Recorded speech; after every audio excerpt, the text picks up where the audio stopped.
Salam alaikum. Voilà, comme d'habitude, Qasr al-Salam, je reviens vers vous concernant Nedroma qui appelle ses enfants.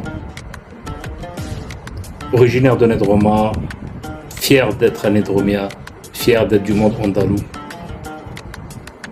Il y a un gros problème qui se pose encore à Nedroma cet été, c'est l'eau. Sauver l'eau aujourd'hui, bâtir l'énergie de demain, avec transparence et confiance des lois.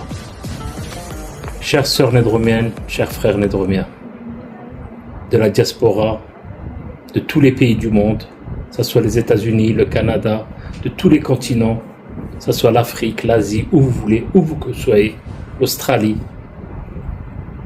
je vous adresse une salutation qui porte le parfum de nos sources anciennes.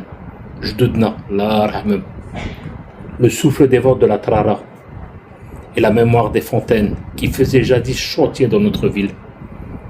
Quand vous voyez au Maroc, Marrakech, Fès, qui a encore l'âme, cette âme qui est vachement belle, l'âme des anciens. Une salutation qui est née de la terre qui nous a vu naître nos aïeuls, nos grands-parents, et de l'eau qui a nourri nos ancêtres pendant des siècles. Aujourd'hui, Nedroma traverse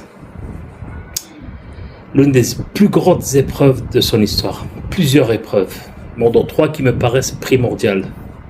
La pénurie d'eau, les déchets et l'électricité. On est en 2026, on parle toujours de pénurie d'eau à Nedroma, on parle de déchets et on parle d'électricité. Ya Rabbi. Ce n'est plus un simple désagrément, ce n'est plus une plainte qui est juste passagère comme ça. C'est une urgence vitale.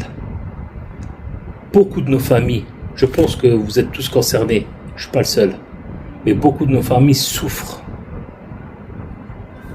Beaucoup de nos enfants, les enfants de nos cousins, de nos sœurs, de nos frères, vivent des journées entières sans aucune goutte d'eau dans le robinet. Ils s'amusent, ils transpirent, ils sortent, ils marchent, il fait chaud, il fait 40, 35 degrés. Ils rentrent à la maison, il n'y a pas d'eau. Nos personnes âgées, non. Attendre des heures pour remplir un seau, vous imaginez? C'est grave quand même, en arriver là. Nos quartiers se débrouillent comme ils peuvent. Les gens, ils vont prendre des jerrycans, ils vont les remplir. Dans une chaleur qui ne pardonne pas et qui est grave. Et nous le savons tous.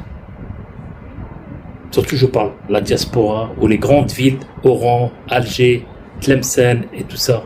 Sans eau, il n'y a ni de vie, ni santé,